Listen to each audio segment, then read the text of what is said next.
ఏమ్మా బుక్స్ కూడా ఓపెన్ చేయండి, టాపర్ అయిపోతున్నావు. నాకు చాలా భయంగా ఉంది ప్రంతి. ఎందుకు? మా పేరెంట్స్ నా మీద చాలా ఎక్స్పెక్టేషన్స్ పెట్టుకున్నారు, బట్ నేను అన్నింటిలోనూ ఫెయిల్యూరే. నాకు చాలా బాధగా ఉంది. అందుకే మా పేరెంట్స్ ఎక్స్పెక్టేషన్స్ ని నేను నిజం చేయాలనుకుంటున్నాను. అయ్యో దానికి ఇంకా టైం ఉంది కదా లహరి. ఫస్ట్ మన 10th క్లాస్ అయిపోయి అంతవరకు ఫ్రెండ్స్ తో బాగా ఎంజాయ్ చెయ్యి. ఫ్రెండ్స్ అనేది మన లైఫ్ లో జస్ట్ ఒక పార్ట్. ఎవరు ఎప్పుడు మనతో కలిసి రారు. Just focus on your work and your studies. నువ్వు చెప్పేది కూడా నిజమే లహరి, కానీ ఇప్పుడు మన ఫ్రెండ్స్ సడన్ గా అవాయిడ్ చేసి వాళ్ళు ఫీల్ అవుతారు కదా. అందుకే నువ్వు ఫస్ట్ నీ ఎమోషన్స్ ని, నీ ఫీలింగ్స్ ని కంట్రోల్ చేసుకోవాలి. అప్పుడే నువ్వు నీ గోల్ పైన ఫోకస్ చేయగలవు.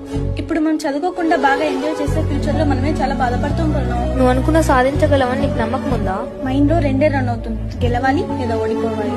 గెలిస్తే ఎంతమందికి సమాధానం చెప్పాలో, ఓడిపోయినా కూడా మనం అంతే మందికి సమాధానం చెప్పాలి. ఒకరు సఫర్ అవుతారని మనం పట్టించుకుంటే లైఫ్ లాంగ్ మనం సఫర్ కావాల్సి ఉంటుంది ప్రంతి. మన పని మనం చేసుకుంటూ వెళ్ళాలి. ఆ తర్వాత డెసిషన్ మన చేతిలో లేదు ప్రంతి.